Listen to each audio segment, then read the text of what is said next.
أشهد الله أيها المشاهد الكريم أنني ذهبت إلى طاغية جبار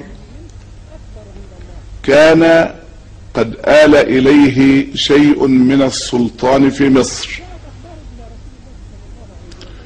كنت أدعوه إلى الله وإلى صراطه المستقيم وأعظه وآمره وأنهاه في مكتبه بيني وبينه، فلما رفض بعد 5 زيارات وظهر على حقيقته أنه يحارب الإسلام، قلت له: إن فيك من فرعون أمورا 3.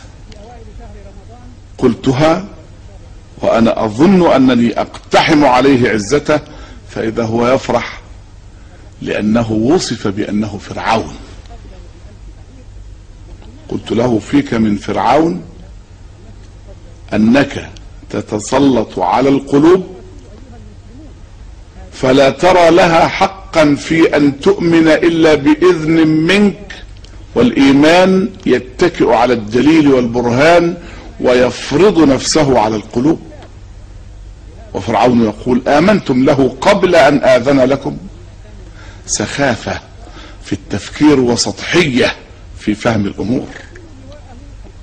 ثانيا، كان فرعون يرمي المصلحين بأنهم مفسدون، وقال فرعون: ذروني أقتل موسى وليدع ربه إني أخاف أن يبدل دينكم أو أن يظهر في الأرض الفساد.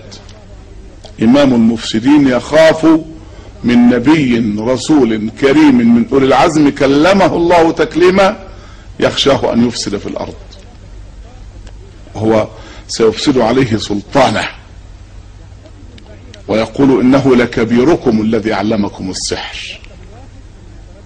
ثالثا، كان هذا الطاغية يخوض المعركة وفي يده الحديد والنار ضد العقائد تماما كما فعل فرعون، إذ قال: فلأقطعن أيديكم وأرجلكم من خلاف ولأصلبنكم في جذوع النخل ولتعلمن أينا أشد عذابا وأبقى. وكما علمنا الله من نبأ فرعون أن الباطل المدجج بالسلاح مهما طغى وبغى فلا بد أن ينهار أمام الحق، وإن كان أعزل انهار هذا الطاغية، والحمد لله الذي بنعمته تتم الصالحات.